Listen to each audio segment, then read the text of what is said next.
Hello दोस्तों, नमस्कार, सुप्रभातम। मैं आपका दोस्त डीके व्यास एक बार पुनः व्यास एजुकेशन हब के इस मंच पर आपका हार्दिक अभिनंदन करता हूं।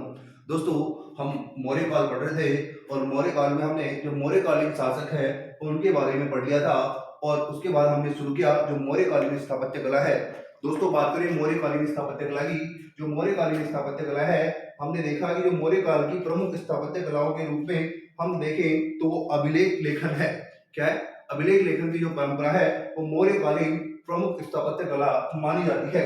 हमने जो मौर्य काल के समय अभिलेख लेखन की परंपरा थी उसको देखा कि अशोक के काल में जो अभिलेख लेखन है वो 3 प्रकार से किया जाता था। तो अभिलेख लेखन 3 प्रकार से हमें देखने को मिलता है। तो 3 प्रकार कौन से दोस्तों? अर्थात हमने देखा शिलालेख, शिलालेख के बाद में हमने देखा स्तंभ लेख, स्तंभ लेख के बाद देखा हमने गुहालेख। दोस्तों, जो शिलालेख है, शिलालेख को भी 2 भागों में बांटा गया है, लघु शिलालेख और बृहद शिलालेख। वैसे ही स्तंभ लेख को भी 2 भागों में बांटा गया है, लघु और बृहद स्तंभ लेख और गुहालेख। जो अर्थात जो गुफाएं हैं उन गुफाओं को काटकर उन पर कुछ लेख अंकित करवाए गए, उन्हें गुहालेख कहा गया। दोस्तों, हम बात कर रहे थे कल बृहद शिलालेखों के बारे में और बृहद शिलालेखों की कड़ी में हमने बात कर ली थी कि अशोक के 14 बृहद शिलालेख मिले हैं। कितने दोस्तों? 14 बृहद शिलालेख मिले हैं जो कि 8 स्थानों से प्राप्त हुए। कितने?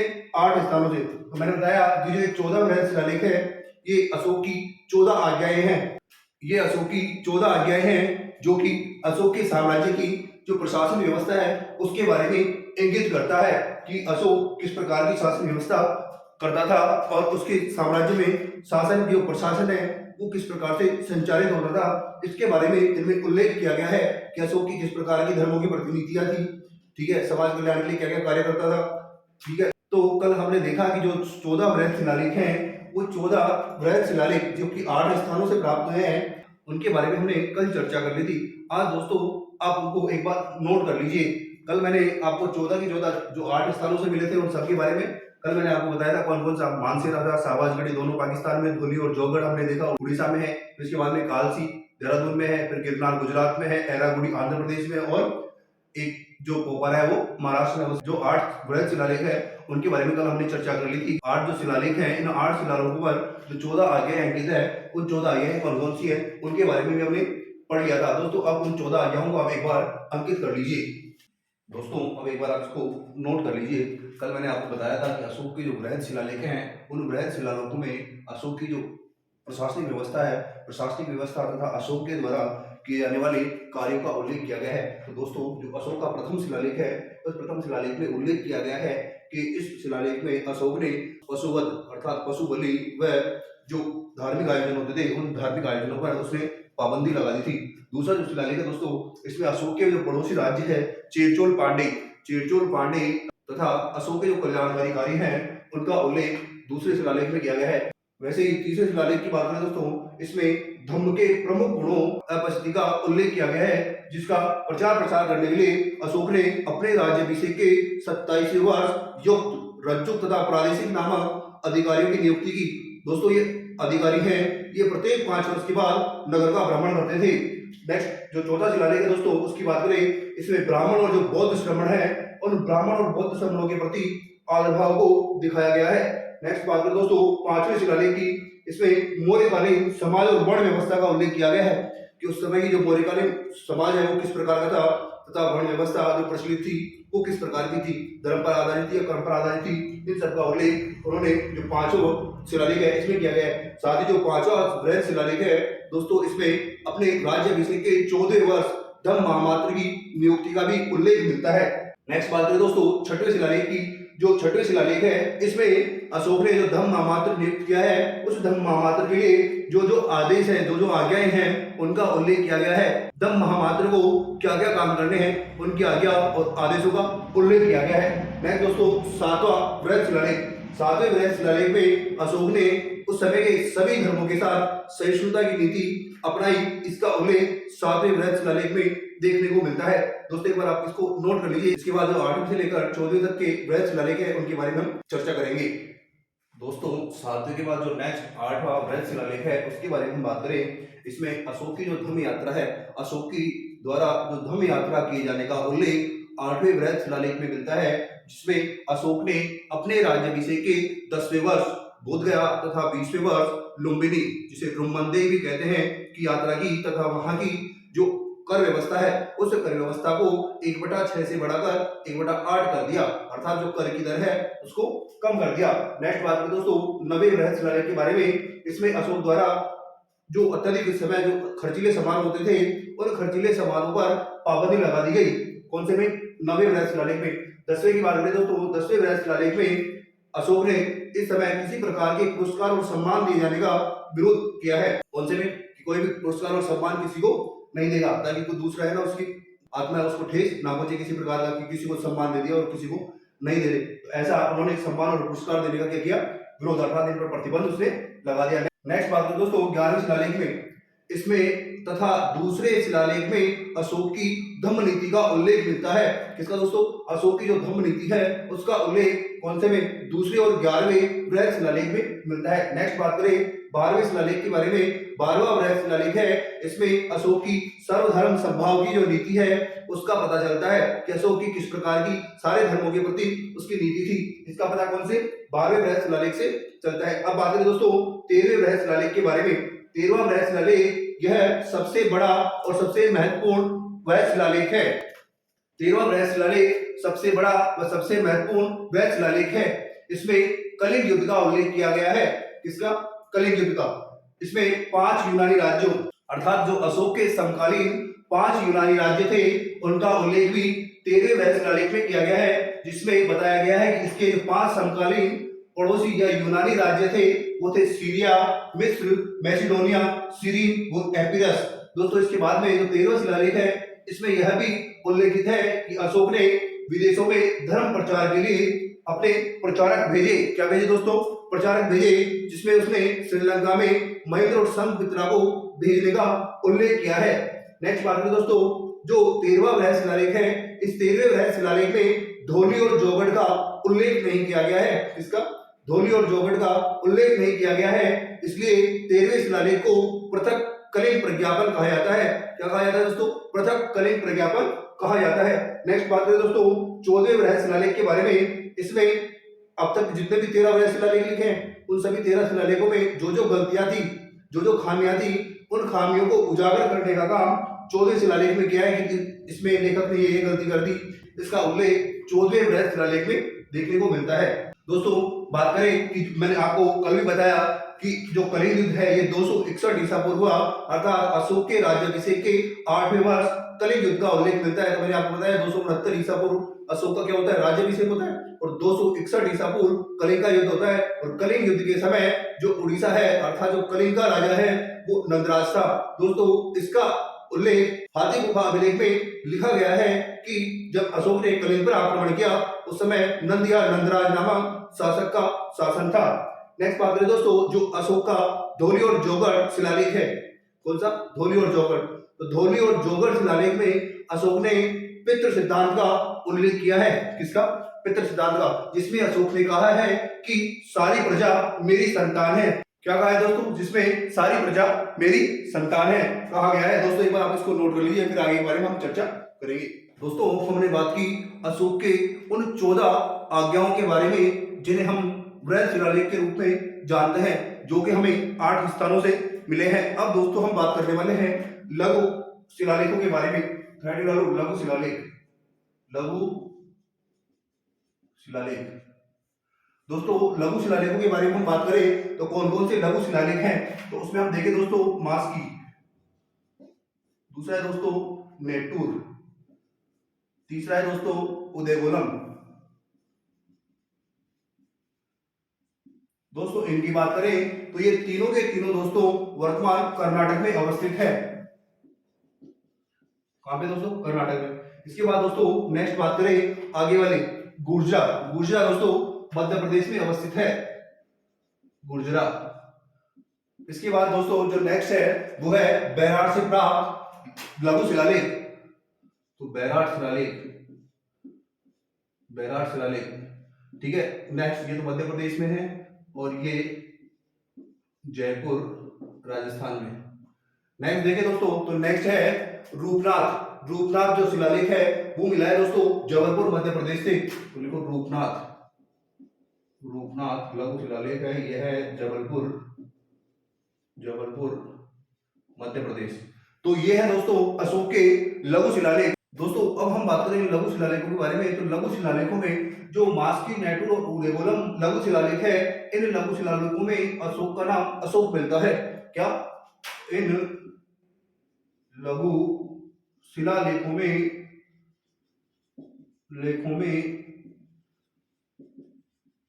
अशोक का नाम अशोक मिलता है।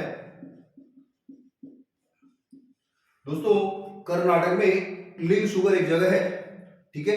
कर्नाटक के लिंग शुगर से 1916 ईस्वी में एक लेख प्राप्त हुआ है, जिस लेख पर अशोक का नाम राय अशोक लिखा हुआ मिला है। तो ये नोट कर लो, नोट। कर्नाटक के लिंग शुगर से 1916 में एक लेख प्राप्त हुआ, जिस पर राय अशोक अंकित है। क्या अंकित है दोस्तों? राय अशोक अंकित है। नेक्स्ट जो बैराट, इसका जो सबसे इंपॉर्टेंट लघु शिलालेख है वो है बैराट। तो बैराट के बारे में डालो, बैराट, बैराट लघु शिलालेख। दोस्तों बात करें कि कहाँ है, तो यह है जयपुर। जयपुर से लगभग 80 किलोमीटर उत्तर में पड़ता है और जयपुर में है। और ये कहाँ है? जयपुर राजस्थान में। जयपुर कहाँ है? राजस्थान में। बात करें दोस्तों कि यह जो बैराट शिलालेख है, इस बैराट शिलालेख की खोज 1837 ईस्वी में कैप्टन बर्टन ने की। खोज 1837 ईस्वी, कैप्टन बर्टन, ठीक है दोस्तों। किसने की खोज? 1837 ईस्वी में कैप्टन बर्टन ने इसकी खोज की। बात करें दोस्तों, यह शिलालेख वर्तमान में कोलकाता संग्रहालय में सुरक्षित रखा हुआ है। तो देखो यह शिलालेख वर्तमान में कोलकाता संग्रहालय में सुरक्षित रखा हुआ है। क्या दोस्तों? इसकी खोजबीन या करने के लिए कैप्टन बर्ट, जो बाद में कनिंघम महोदय से कहां से, बैराट से कहां ले गए? कोलकाता ले गए थे।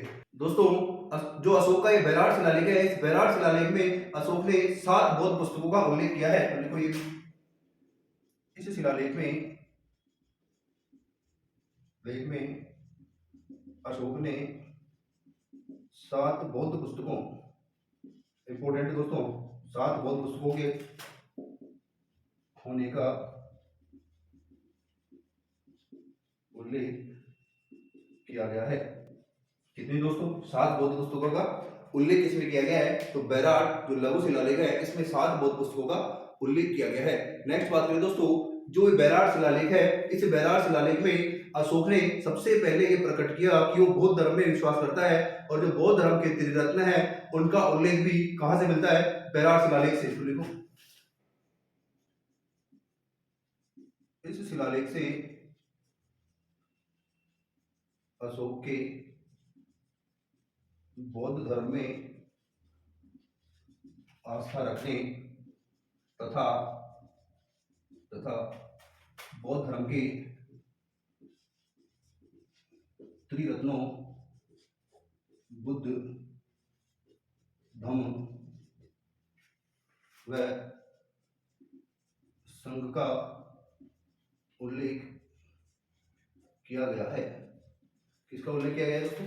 संघ का उल्लेख किया गया है। एक बार आप इस सबको नोट कर लीजिए।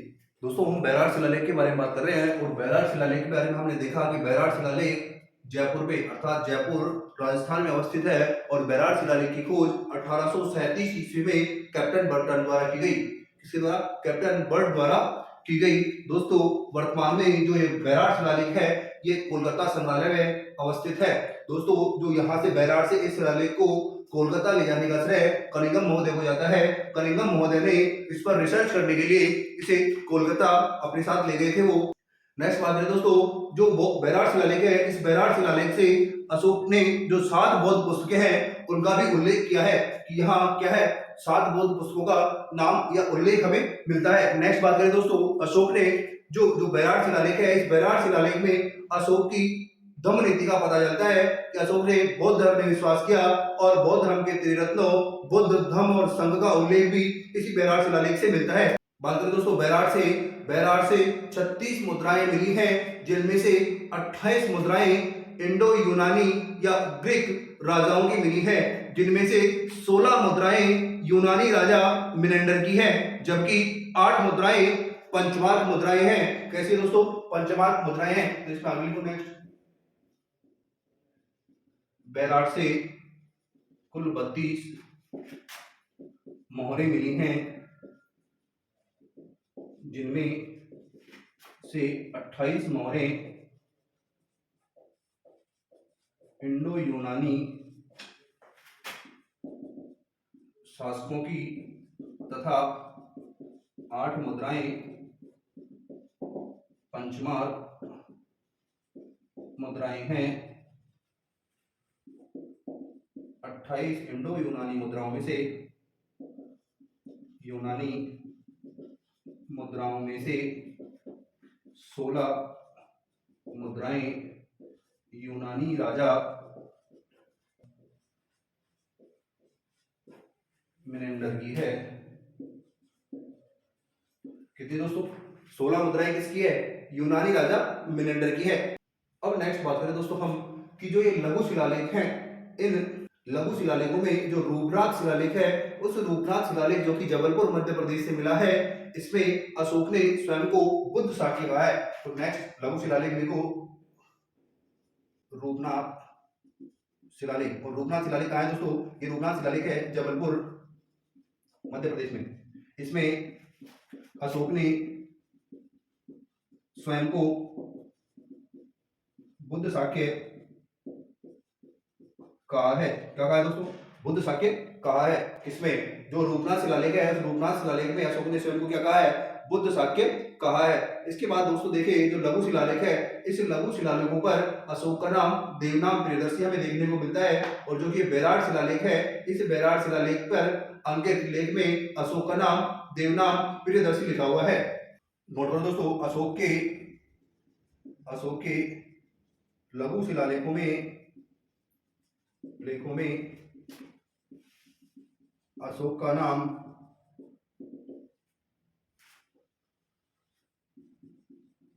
देवनाम प्रियदर्शी लिखा हुआ है। दोस्तों, जो देवनाम प्रियदर्शी की उपाधि है, ये किसने, अशोक ने यूनानी राजा डेरियस प्रथम से ग्रहण की थी। लिखा हुआ है अशोक ने यह उपाधि यूनानी राजा डेरियस प्रथम से ग्रहण की तथा अशोक के बाद अशोक के पोते दशरथ व श्रीलंका के शासक तिष्ने भी देवनाम प्रियदर्शी उपाधि धारण की। दोस्तों, अशोक ने जो देवनाम प्रियदर्शी है, ये उपाधि यूनानी राजा डेरियस प्रथम से ग्रहण की। इसके बाद अशोक का पोता दशरथ और श्रीलंका का शासक तिष्ण, इसने भी देवनाम प्रियदर्शी की उपाधि धारण की। नेक्स्ट बात करें दोस्तों, जो अशोक का गुर्जरा, नैटुर और पुढे गोलम तथा मास की शिलालेख है, इस मास की शिलालेख में अशोक का नाम क्या है, अशोक लिखा हुआ है। अब बात करें दोस्तों, जो लघु शिलालेख है, इन लघु शिलालेखों में अशोक के व्यक्तिगत जीवन के बारे में जानकारी मिलती है। तो नोट डाल करके लिख लो, नोट, अशोक के लघु शिलालेखों में अशोक के व्यक्तिगत जीवन के बारे में जानकारी मिलती है। जानकारी मिलती है। किसके बारे में? व्यक्तिगत जीवन के बारे में। अशोक के व्यक्तिगत जीवन के बारे में जानकारी किससे मिलती है? अशोक के लघु शिलालेखों से अशोक के व्यक्तिगत जीवन के बारे में जानकारी मिलती है। दोस्तों एक बार आप इसको नोट कर लीजिए, फिर हम आगे के बारे में चर्चा करेंगे। नेक्स्ट कुछ पॉइंट है दोस्तों, उनको आप नोट कर लीजिए। नेक्स्ट बात करें दोस्तों, जो मास्की शिलालेख है, मास्की शिलालेख से सर्वप्रथम 1916 में अशोक का नाम अशोक पढ़ा गया। कौन से शिलालेख में सर्वप्रथम अशोक का नाम अशोक पढ़ा गया? तो मास्की शिलालेख में 1916 ईस्वी में अशोक का नाम क्या पढ़ा गया? अशोक पढ़ा गया। कब? 1916 में। कौन से शिलालेख से? मास्की शिलालेख से बात करें दोस्तों। नेक्स्ट बात करें दोस्तों, जो मास्की शिलालेख है, ये मास्की शिलालेख अशोक का अंतिम शिलालेख है जो सबसे लास्ट में खोजा गया। तो लिखो, यह अशोक का खोजा गया सबसे अंतिम शिलालेख है जिसकी खोज 1916 ईस्वी में ब्रिडेन महोदय द्वारा की गई। किसके द्वारा की गई दोस्तों? ब्रिडेन महोदय द्वारा इसकी खोज की गई। कब? 1916 ईस्वी में। नेक्स्ट बात करें दोस्तों, अब हमने पढ़ लिए अशोक के बृहद शिलालेख और लघु शिलालेख, अब हम पढ़ेंगे अशोक के स्तंभलेख।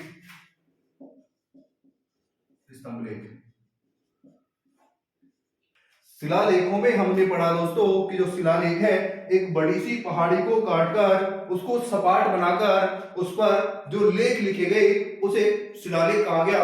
जबकि स्तंभ लेख से तात्पर्य दोस्तों, एक पत्थर के टुकड़े पर एक पत्थर लिया और पत्थर के टुकड़ा लेकर के उस पर कुछ लेख अंकित कर दिए, जिसे स्तंभ लेख कहा गया है। अशोक के जो स्तंभ लेख है, इन्हें भी दो भागों में बांटा गया है, बृहद स्तंभलेख और लघु स्तंभलेख। दोस्तों हम बात करेंगे सबसे पहले बृहद स्तंभलेखों के बारे में।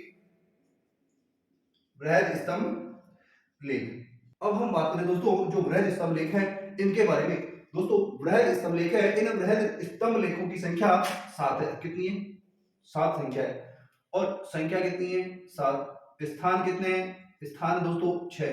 ये 7 लेख लिखे हुए हैं और ये कितने स्थानों से मिले हैं? 6 स्थानों पर मिले हैं। अर्थात एक पत्थर है और इस पत्थर पर उसने 7 आज्ञाएं लिख रखी हैं। दोस्तों जो ये 7 लेख हैं, इन 7 लेखों में से जो इसके 6 स्थान हैं, उन 6 स्थानों में 5 स्थानों पर तो इसके 6 लेख उत्कीर्ण हैं। संख्या कितनी है? 7, लेकिन लेख कितने हैं? 6। तो इन 5 स्थानों पर तो 6 लेख उत्कीर्ण है, जबकि टोपरा एकमात्र ऐसा स्तंभ लेख है जिस पर उसके सभी 7 लेख विद्यमान हैं। क्या है? उसके सभी 7 लेख विद्यमान है। तो हम बात करें कि ये 7 जो लेख है, ये हमें कौन कौन से स्तंभ लेख से प्राप्त हैं? दोस्तों नाम लिखें। नंबर 1 दिल्ली टोपरा, दिल्ली टोपरा। दूसरा है दोस्तों दिल्ली मेरठ। नेक्स्ट दोस्तों इलाहाबाद या प्रयाग प्रशस्ति। नेक्स्ट दोस्तों वो है लोरिया नंदनगढ़। इसके बाद नेक्स्ट है दोस्तों लोरिया अर्राज, लोरिया अर्राज। छठवां है दोस्तों वो है रामपुरवा। छठवां कौन सा है? रामपुरवा, रामपुरवा। तो दोस्तों इनके बारे में हम बात करें तो एक बार आप इनको नोट कर लीजिए कि इन 6 स्थानों से अशोक के 7 बृहद स्तंभलेख हमें देखने को मिले हैं। फिर अपन एक एक के बारे में चर्चा करेंगे। हम बात करें दोस्तों स्तंभ लेखों के बारे में। स्तंभ लेख और स्तंभ लेख में भी हम बात कर रहे हैं बृहद स्तंभ लेख, बृहद स्तंभ लेख। तो बृहद स्तंभ लेखों की संख्या कितनी दोस्तों? संख्या तो है 7। कितनी है? 7। और स्थान कितने हैं? 6। अर्थात ये 7 जो लेख है ये 6 स्थानों से हमें मिले हैं। जबकि हमने देखा कि जो बृहद शिलालेख है, बृहद शिलालेखों की संख्या 14 और कितने स्थानों से मिले? 8 स्थानों से मिले हैं। अब जो ये 7 स्तंभ लेख है इनके बारे में देखते हैं कि 6 स्थान कौन कौन से मिले हैं। तो सबसे पहले नंबर 1 डाल करके लिखो इलाहाबाद स्तंभ लेख। इलाहाबाद स्तंभ लेख कौन सा दोस्तों? इलाहाबाद स्तंभ लेख। दोस्तों इसकी बात करें तो इसकी लंबाई 42 फुट 7 इंच है। क्या है?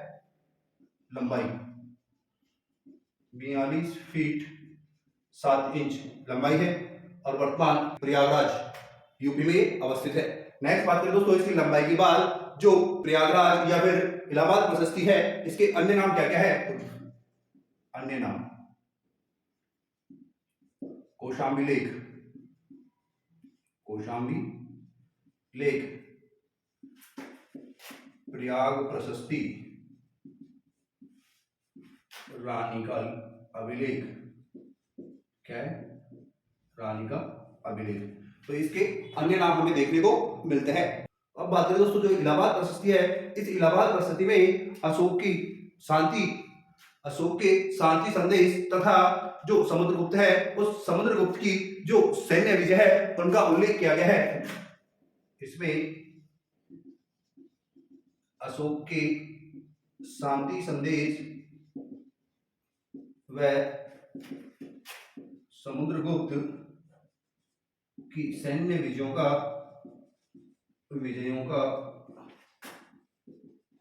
उल्लेख किया गया है। किसका उल्लेख किया गया है दोस्तों? जो समुद्रगुप्त है उन समुद्रगुप्त की जो सैन्य विजय है उन सैन्य विजयों का उल्लेख हमें इलाहाबाद प्रशस्ति में देखने को मिलता है। दोस्तों बात करें कि जो अकबर है, अकबर इसे कौशाम्बी से कहां लेकर के आया? इलाहाबाद। कहां पे? इलाहाबाद लेकर के आया या प्रयाग लेकर के आया, इसलिए इसे प्रयाग प्रशस्ति कहा जाता है। नोट करके लिखो, अकबर द्वारा इसे कौशाम्बी से प्रयाग लाया गया, इसलिए इसे प्रयाग प्रशस्ति कहते हैं। क्या कहते हैं? प्रयाग प्रशस्ति कहते हैं। क्यों कहते हैं? कि अकबर इसे कौशाम्बी से कहां लेकर गया था? प्रयाग लेकर के गया था। इसी उद्देश्य से हम इसे क्या कहते हैं? इसे प्रयाग प्रशस्ति भी कहते हैं। बात करें दोस्तों जो ये इलाहाबाद प्रशस्ति है, इलाहाबाद स्तंभ लेख है, इस इलाहाबाद स्तंभ लेख पर 3 वंशों, क्या दोस्तों? 3 वंशों मौर्य, गुप्त और मुगलों का उल्लेख मिलता है। इस स्तंभ लेख से 3 राजवंशों मौर्य प्लस गुप्त प्लस मुगलों के लेख अंकित है। किन किन के? मौर्यों के, गुप्तों के और मुगलों के लेख अंकित किस पर है? इलाहाबाद स्तंभ लेख पर। नेक्स्ट बात करें दोस्तों जो ये इलाहाबाद स्तंभ लेख है, इस इलाहाबाद स्तंभ लेख में अशोक की रानी कारुबाकी का उल्लेख किया गया है, जिसमें कारुबाकी के दान देने की प्रशंसा की गई है। तो लिखो, इसमें अशोक की एकमात्र रानी कारुबाकी का उल्लेख किया गया है, जिसमें उसके दान देने का वर्णन है। इसलिए इस अभिलेख को रानी का अभिलेख भी कहा जाता है। दोस्तों क्या अशोक की रानी जो कारुबाकी है उस कारुबाकी के दान देने का उल्लेख प्रयाग प्रशस्ति में हमें देखने को मिलता है, इसलिए प्रयाग प्रशस्ति को रानी का अभिलेख भी कहा जाता है। क्या कहा जाता है दोस्तों? रानी का अभिलेख भी कहा जाता है। नेक्स्ट बात करें दोस्तों, इसे समुद्रगुप्त की प्रशस्ति भी कहते हैं। इसे समुद्रगुप्त की प्रशस्ति भी कहते हैं। किसकी दोस्तों? समुद्रगुप्त की प्रशस्ति भी कहते हैं। नेक्स्ट बात करें दोस्तों जो ये अभिलेख है, इस अभिलेख में अशोक के पुत्र तीवर का उल्लेख है। देखो इसमें अशोक के पुत्र तीवर का भी उल्लेख मिलता है। इसका दोस्तों तीवर का भी उल्लेख मिलता है। एक बार दोस्तों आप इसको नोट कर लीजिए, फिर इसके बाद में हम पढ़ेंगे जो टोपरा अभिलेख है उसके बारे में। दोस्तों इलाहाबाद स्तंभ लेख के बाद हम बात करें दिल्ली टोपरा स्तंभ लेख के बारे में। दूसरा दोस्तों कौन सा है? दिल्ली टोपरा स्तंभ लेख। दोस्तों इसके अन्य नामों के बारे में बात करें दोस्तों तो इसके अन्य नाम है सुनहरी लाट या सोने की लाट। नेक्स्ट बात करें दोस्तों इसे कहते हैं फिरोजशाही लाट या इसे शिवलाट भी कहते हैं। दोस्तों ये क्या है, इसके अन्य नाम हमें देखने को मिलते हैं। दोस्तों जो दिल्ली टोपरा स्तंभ लेख है, ये दिल्ली टोपरा स्तंभ लेख को देखकर फिरोज शाह ने कहा यह सोने का लेख है। किसका है? सोने का लेख है, अर्थात सोने से उत्तीर्ण किया हुआ है। किससे उत्तीर्ण किया हुआ है? सोने से उत्तीर्ण किया हुआ है। नेक्स्ट बात करें दोस्तों, जो ये दिल्ली टोपरा अभिलेख है, इस दिल्ली टोपरा अभिलेख को फिरोज शाह तुगलक द्वारा हरियाणा से, अर्थात हरियाणा से कहा लाया गया? दिल्ली लाया गया। दोस्तों यह दिल्ली टोपरा स्तंभ लेख एकमात्र ऐसा स्तंभ लेख है जिस पर अशोक के 7 लेख विद्यमान है। इसे टोपरा से दिल्ली फिरोज शाह तुगलक द्वारा लाया गया। फिरोज शाह ने इसे सोने का लेख कहा। क्या कहा? ये तो सोने में उत्तीर्ण है, सोने का लेख कहा। एक बात करें, यह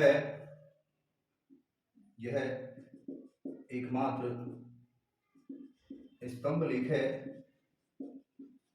जिस पर सभी 7 लेख विद्यमान है, या अंकित है। दोस्तों जो 6 हमने बताया कि इनकी संख्या 7 है और ये 6 स्थानों से मिले हैं, लेकिन इन 6 स्थानों में से 5 स्थानों पर इनके केवल 6 लेख उत्कीर्ण है, जबकि 7वें स्थान के रूप में, जबकि 7 लेखों के रूप में हम देखें तो जो दिल्ली टोपरा स्तंभ लेख है, इस पर उसके 7 लेख विद्यमान है। दोस्तों हम बात करें, जब खोज हुई 1837 ईस्वी में अशोक के अभिलेखों की, तो सर्वप्रथम खोजा गया जो अभिलेख है वो दिल्ली टोपरा अभिलेख था। यह अशोक का सर्वप्रथम पढ़ा गया अभिलेख था, जिसे 1837 ईस्वी में जेम्स प्रिंसेप द्वारा पढ़ा गया था। किसके द्वारा पढ़ा गया था दोस्तों? जेम्स प्रिंसेप के द्वारा पढ़ा गया था। इसके बाद दोस्तों हम बात करेंगे नेक्स्ट दिल्ली मेरठ स्तंभ लेख के बारे में। आप एक बार इसको नोट कर लीजिए। नेक्स्ट तीसरी बात करें दोस्तों तो है दिल्ली मेरठ स्तंभ लेख। दोस्तों यह मेरठ यूपी में अवस्थित है। बात करें दोस्तों फिरोज शाह तुगलक द्वारा इसे मेरठ से दिल्ली लाते समय यह अभिलेख खंडित हो गया था। लिखो, फिरोज शाह तुगलक द्वारा दिल्ली से मेरठ से दिल्ली लाते समय यह स्तंभ लेख खंडित हो गया था। क्या हो गया था दोस्तों? खंडित हो गया था। जब फिरोज शाह इसे कहां से ला रहे थे? मेरठ से दिल्ली ला रहे थे, उस समय यह लेख क्या हो गया? खंडित हो गया था। नेक्स्ट बात करें दोस्तों, चौथा रामपुरवा अभिलेख। रामपुरवा स्तंभ लेख। दोस्तों ये वर्तमान बिहार में है। कहां पे? बिहार में। रामपुरवा स्तंभ लेख कहां है दोस्तों? बिहार में है, और इसकी खोज 1872 ईस्वी में जॉन कार्लाइल द्वारा की गई। खोज की बात करें, खोज रामपुरवा की खोज 1872 में जॉन कार्लाइल द्वारा इसकी खोज की गई। नेक्स्ट पांचवा देखें दोस्तों, लोरिया अर्राज की बात करें दोस्तों तो लोरिया अर्राज और लोरिया नंदनगढ़ ये दोनों भी कहाँ है? बिहार में। छठवा लिख लो, लोरिया नंदनगढ़ ये दोनों कहाँ है? बिहार में। कहाँ है दोस्तों? बिहार में है। लेकिन हम बात करें दोस्तों जो लोरिया नंदनगढ़ है, ये लोरिया नंदनगढ़ स्तंभ लेख पर औरंगजेब का लेख उत्कीर्ण है। किसका दोस्तों? औरंगजेब का। तो औरंगजेब का लेख किस पे देखने को मिलता है हमें? औरंगजेब का लेख हमें देखने को मिलता है किस पे? लोरिया नंदनगढ़ जो अभिलेख है इस पर। बात करें दोस्तों, जो ये स्तंभ लेख है, ये स्तंभ लेख है जो मौर्यकालीन स्थापत्य कला के सर्वश्रेष्ठ नमूने थे। तो नोट करके लिख लो, नोट। स्तंभ लेख मौर्यकालीन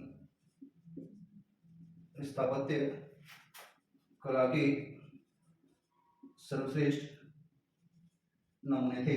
किसके दोस्तों? मौर्यकालीन स्थापत्य कला है। इस मौर्यकालीन स्थापत्य कला के सर्वश्रेष्ठ नमूने क्या थे? सर्वश्रेष्ठ नमूने थे जो इस समय की जो स्तंभ लेखन परंपरा थी वो इस समय की सर्वश्रेष्ठ स्थापत्य कला में मानी जाती है। दोस्तों अब नेक्स्ट आप नोट करके लिखो, जो ये स्तंभ लेख है इन स्तंभ लेखों का निर्माण अशोक ने चुनार के लाल बलुआ पत्थर से किया था। किससे किया था दोस्तों? चुनार के लाल बलुआ पत्थर से किया था। और ये कैसे थे? पॉलिशदार थे। कैसे दोस्तों? पॉलिशदार, और जिनकी ऊंचाई लगभग 40 से 50 फीट तक थी। ये भी नोट करके लिख लो। नोट, अशोक ने इन स्तंभों का निर्माण चुनार के लाल बलुआ पत्थरों से किया था। लाल बलुआ पत्थरों से किया था जो कि पॉलिशदार थे। कैसे थे दोस्तों? पॉलिशदार थे, जिनकी ऊंचाई 40 से 50 फीट तक थी। कितनी दोस्तों? 40 से 50 फीट तक इनकी ऊंचाई में देखने को मिलती है। एक बार दोस्तों आप इसको नोट कर लीजिए, फिर इसके बाद हम आगे पढ़ेंगे लघु स्तंभ लेख। दोस्तों अब हेडिंग डालिए, जो हमने पहले पढ़े वृहद स्तंभ लेख, और अब हेडिंग डालिए लघु स्तंभ लेख। लघु स्तंभ लेख, लघु स्तंभ लेख। बात करें दोस्तों जो लघु स्तंभ लेख है, इन लघु स्तंभ लेखों से अशोक ने कौन कौन सी राजकीय घोषणाएं की, उन राजकीय घोषणाओं का पता चलता है। तो लिखो, लघु स्तंभ लेखों से अशोक की राजकीय घोषणाओं का पता चलता है कि अशोक ने किस किस प्रकार की जो राजकीय घोषणाएं हैं वो राजकीय घोषणाएं की। उन राजकीय घोषणाओं का पता जो अशोक के लघु स्तंभ लेख हैं उन लघु स्तंभ लेखों से चलता है। नेक्स्ट बात करें दोस्तों, जो ये लघु स्तंभ लेख है, लघु स्तंभ लेख कहाँ कहाँ से मिले हैं, कौन कौन से स्थान है, उनके बारे में हम एक बार चर्चा करते हैं। दोस्तों अब आप बात करें जो कौन कौन सी जगह से कौन कौन से स्तंभ लेख मिले हैं उनके बारे में, तो नंबर 1 हेडिंग डालिए दोस्तों, रुम्मनदेई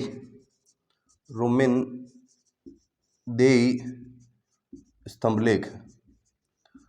रुम्मनदेई स्तंभ लेख में यह उत्कीर्ण किया गया है कि अशोक ने अपने राज्याभिषेक के 20वें वर्ष, कौन से वर्ष दोस्तों? 20वें वर्ष, अपने राज्याभिषेक के 20वें वर्ष लुम्बिनी अर्थात रुम्मनदेई की यात्रा की तथा यहाँ की जो कर व्यवस्था है इस कर व्यवस्था को 1/6 से घटाकर 1/8 कर दिया। किस पे पता चलता है? रुम्मनदेई स्तंभ लेख से। इसके अलावा दोस्तों जो रुम्मनदेई अभिलेख है यह एकमात्र ऐसा स्तंभ लेख है अशोक का जिस पर इसकी जो भाषा है यह प्रशासनिक न होकर अर्थशास्त्र से जुड़ी हुई है। क्या है दोस्तों? इसमें अर्थशास्त्र से जुड़े हुए जो मुद्दे हैं उनके बारे में चर्चा की गई है। तो इसका जो विषय है ये क्या है? अर्थशास्त्र है, ना कि प्रशासनिक व्यवस्था इसका मुख्य विषय है। तो एक चीज ये नोट कर लो, इस स्तंभ लेख में उत्कीर्ण है कि अशोक ने अपने राज्याभिषेक के 20वें वर्ष लुम्बिनी, ब्रैकेट में लिख लो लुम्बिनी की यात्रा की तथा यहाँ की कर व्यवस्था को 1/6 से घटाकर 1/8 कर दिया। तो क्या हुआ? कम कर दिया। तो कर व्यवस्था को कम करने का उल्लेख किस अभिलेख में मिलता है? तो रुम्मनदेई स्तंभ लेख में मिलता है। तो दोस्तों एकमात्र ऐसा स्तंभ लेख है अशोक का रुम्मनदेई स्तंभ लेख जिसकी भाषा प्रशासनिक न होकर अर्थशास्त्र से जुड़ी हुई है। तो लिखो, यह एकमात्र अभिलेख है जिसकी विषय वस्तु प्रशासनिक न होकर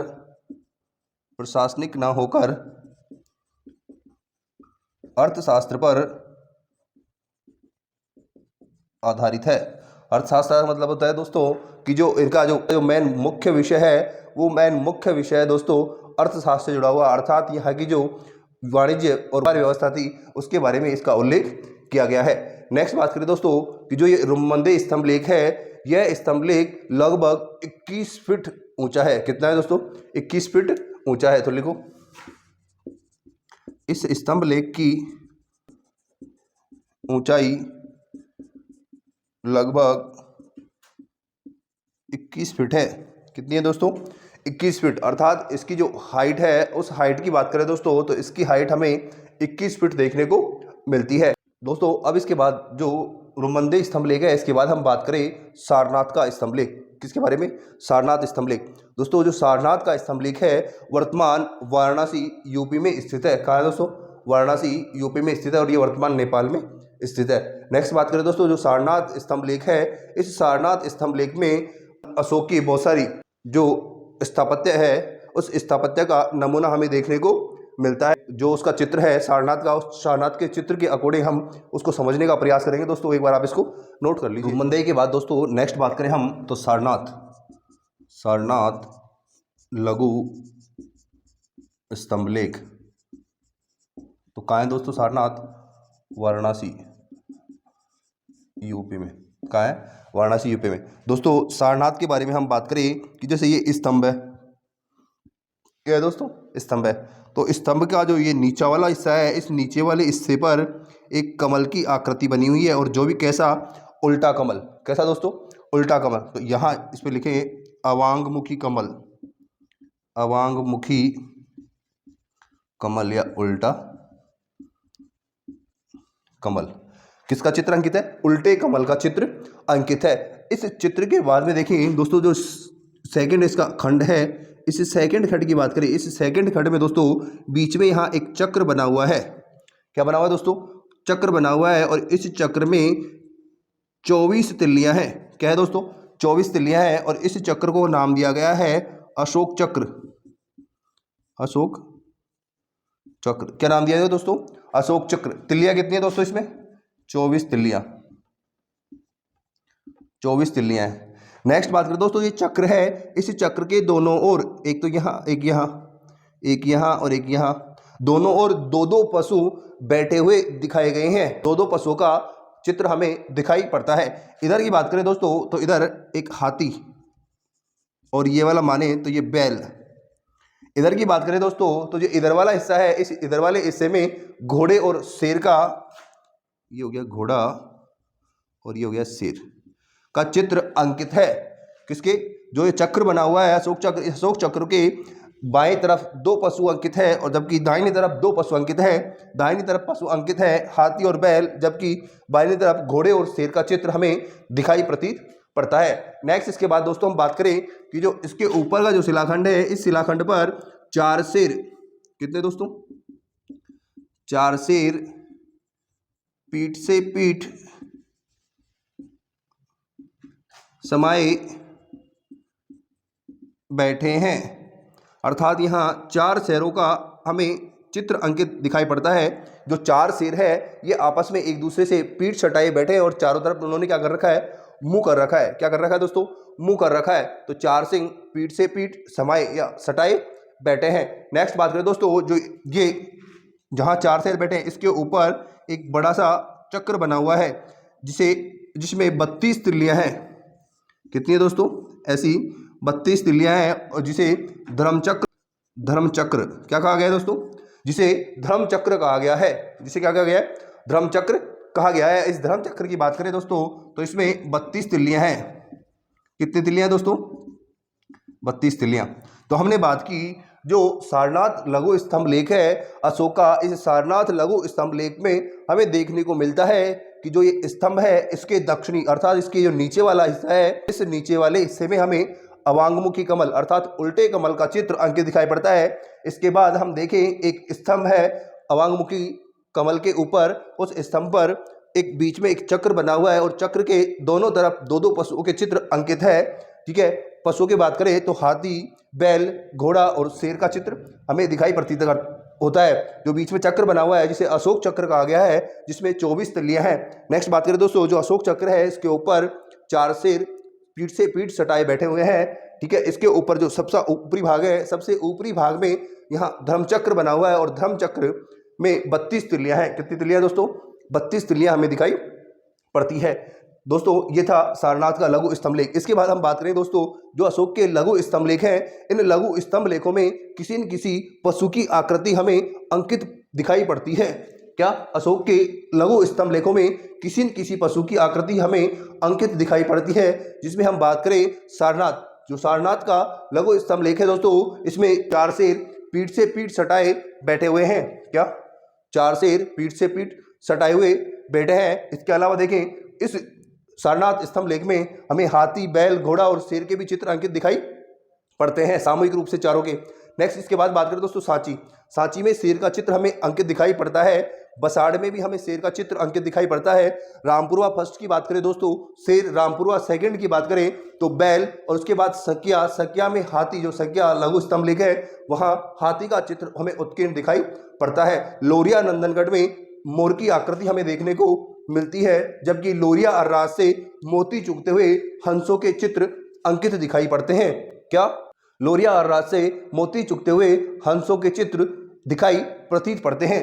दोस्तों एक बार आप इसको नोट कर लीजिए, फिर हम जो प्रत्येक जो लघु स्तंभ लेख है, उस प्रत्येक लघु स्तंभ लेख से कौन कौन से पशु आकृति हमें देखने को मिलती है उसके बारे में हम चर्चा करेंगे। एक बार इसको नोट कर दोस्तों। अब लिखिए, जो लघु स्तंभ लेख है हमें लिखना है, एक तरफ तो लघु स्तंभ, दूसरी तरफ उससे जुड़े हुए जो पशु आकृति है उनके बारे में।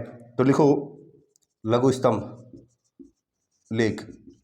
ठीक है, लघु स्तंभ लेख, और इसके साथ इधर लिखो उससे जुड़ी पशु आकृति। तो दोस्तों सबसे पहले हम बात करें सारनाथ की। सारनाथ से दोस्तों चार शेर, चार सिंह की आकृति दिखाई पड़ती है। दूसरा है दोस्तों सांची, और सांची से मिले हैं दोस्तों शेर की आकृति, शेर। तीसरा बात करें दोस्तों बरसाड़ से मिली है दोस्तों शेर की आकृति। नेक्स्ट बात करें दोस्तों चौथा, वो है रामपुरवा फर्स्ट से मिला है दोस्तों शेर। नेक्स्ट बात करें दोस्तों पाँचवें नंबर पे तो है रामपुरवा सेकंड, और यहाँ से मिला है दोस्तों बैल। क्या मिला है दोस्तों? बैल। नेक्स्ट 6 नंबर पे बात करें दोस्तों सकिया से बात करें दोस्तों तो हाथी मिला है। क्या मिला है दोस्तों? हाथी देखने को मिला है। सातवें की बात करें लोरिया अर्राज,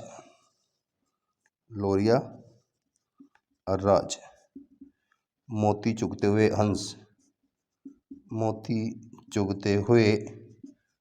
हंस। नेक्स्ट बात करें आठवां दोस्तों, तो आठवां है लोरिया नंदनगढ़ की बात करें दोस्तों, तो लोरिया नंदनगढ़ में है मोर की आकृति। क्या है दोस्तों? लोरिया नंदनगढ़ में क्या है? मोर की आकृति। तो ये थे दोस्तों कुछ लघु स्तंभ लेख, और उन पर जुड़ी हुई जो पशु आकृति है उनके बारे में हमने बात की। हम बात करें दोस्तों सारनाथ यूपी में है, सांची मध्य प्रदेश में है, बसाड़ बिहार में, और रामपुरवा फर्स्ट और रामपुरवा सेकंड बिहार में, सकिया यूपी में, लोरिया अर्राज और लोरिया नंदनगढ़ ये भी बिहार में अवस्थित है। कभी कभार एग्जामिनर इनसे जुड़ा हुआ कोई क्वेश्चन पूछ लेता है कि मोती चुगते हुए हंस के चित्र का उत्कीर्ण हमें कहाँ से देखने को मिलता है।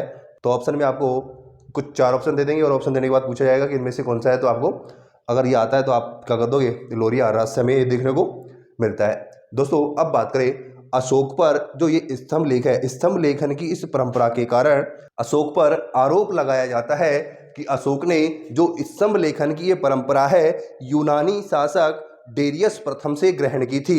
लेकिन दोस्तों हम देखें दोनों के जो स्तंभ लेख हैं, दोनों के स्तंभ लेखों में हमें बहुत सारे परिवर्तन देखने को मिलते हैं। इतिहासकार तो क्या कहते हैं कि अशोक ने जो लघु स्तंभ लेखन की जो परंपरा है ये किससे ली? डेरियस प्रथम से ली। लेकिन वास्तविकता क्या है उसके बारे में हम चर्चा करेंगे। दोनों के बीच में जो मतभेद है, दो अंतर है स्तंभ लेखों के बारे में, उसको हम पढ़ेंगे। एक बार दोस्तों आप इसको नोट कर लीजिए। मैंने बताया दोस्तों आपको कि अशोक पर आरोप लगाया जाता है कि अशोक ने जो ये स्तंभ लेखन की परंपरा है ये डेरियस प्रथम से ग्रहण की। एक बार इसको नोट कर लीजिए। अशोक पर आरोप लगाया जाता है कि उसने स्तंभ लेखन की परंपरा यूनानी शासक डेरियस प्रथम से ग्रहण की, परंतु दोनों के स्तंभ लेखन में बहुत से अंतर दिखाई पड़ते हैं जो निम्न है।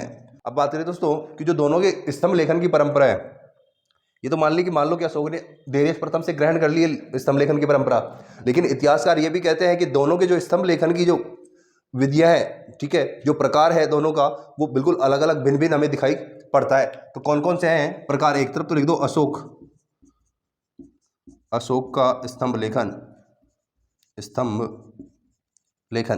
दूसरी तरफ इधर लिखो डेरियस प्रथम का स्तंभ लेखन। अब दोनों में क्या अंतर है दोस्तों? अंतर देखें हम। सबसे पहले बात करें जो अशोक के स्तंभ लेख हैं, उन अशोक के स्तंभ लेखों के बारे में। दोस्तों जो अशोक के स्तंभ लेख हैं, ये एक स्थान पर जमीन में गड़े हुए हैं। कहाँ गड़े हुए? जमीन में गड़े हुए हैं, ठीक है। जबकि डेरियस प्रथम के जो स्तंभ हैं वो महल के अंदर किसी स्तंभ पर अंकित हैं। तो लिखो अशोक के स्तंभ कहाँ गड़े हुए हैं? जमीन में गड़े हुए हैं। जबकि डेरियस प्रथम के स्तंभ महल की चौकी पर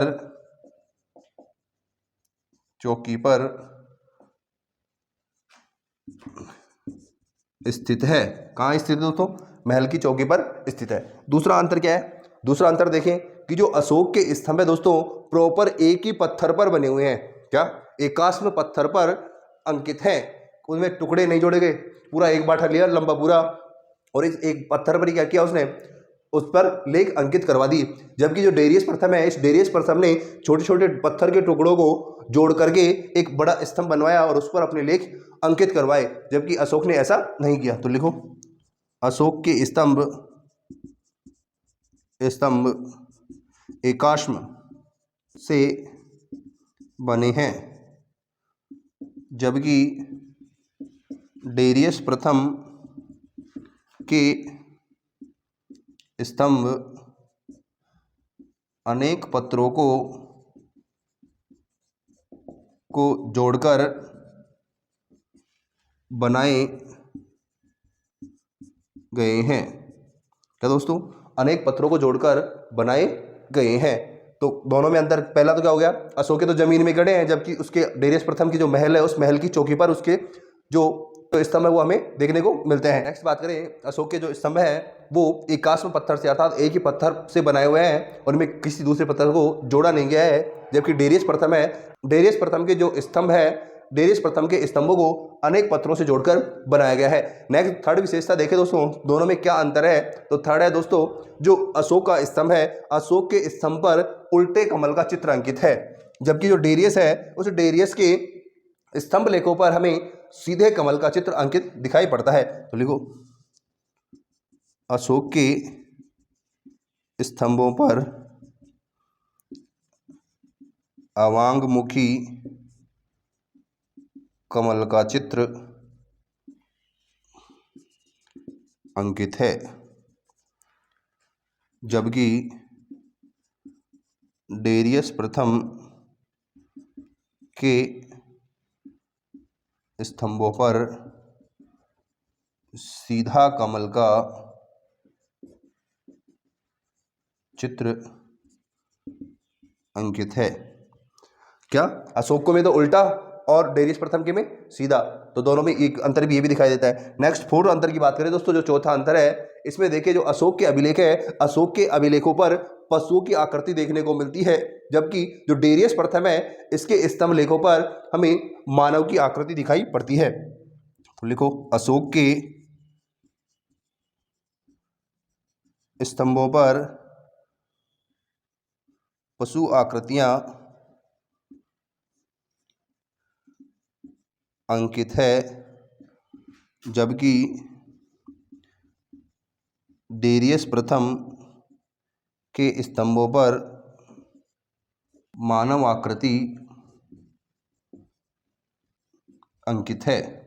तो एक अंतर क्या हो गया कि एक तरफ तो पशुओं की आकृति है, अशोक के जो स्तंभ लेख है उन पर तो पशुओं की आकृति हमें दिखाई पड़ती है, जबकि डेरियस प्रथम है, डेरियस प्रथम के जो स्तंभ है उन पर हमें मानव की आकृति के चित्र दिखाई पड़ते हैं। नेक्स्ट जो पांचवा अंतर है दोस्तों उसके बारे में बात करें, जो अशोक के अभिलेख है, अशोक के अभिलेख साम्राज्य के विभिन्न भागों में लिखे हुए मिले हैं, अर्थात उन्होंने अपने जो स्तंभों को साम्राज्य के अलग अलग स्थानों पर क्या करवा दिया, स्थापित करवाया। जबकि जो डेरियस प्रथम है उस डेरियस प्रथम के जो अभिलेख हैं, स्तंभ लेख हैं, वो हमें उसके महलों से ही प्राप्त हुए हैं। तो लिखो पांचवी विशेषता, अशोक के स्तंभ साम्राज्य के विभिन्न स्थानों पर स्थापित है, जबकि डेरियस प्रथम के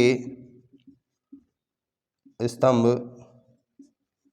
महल में लगे हुए हैं, महल में लगे हुए हैं। कहाँ लगे हुए हैं दोस्तों? महल में लगे हुए हैं। ये थी दोनों के जो स्तंभ है उनके बारे में जो अंतर है। जो इतिहासकार कहते हैं कि दोनों के जो स्तंभ लेखन की स्थिति है वो अलग अलग थी, अर्थात अशोक ने ये स्तंभ लेखन की परंपरा किससे नहीं ली, डेरियस प्रथम से नहीं ली। लेकिन बहुत सारे इतिहासकार आरोप लगाते हैं कि अशोक ने स्तंभ लेखन की परंपरा डेरियस प्रथम से ग्रहण की थी।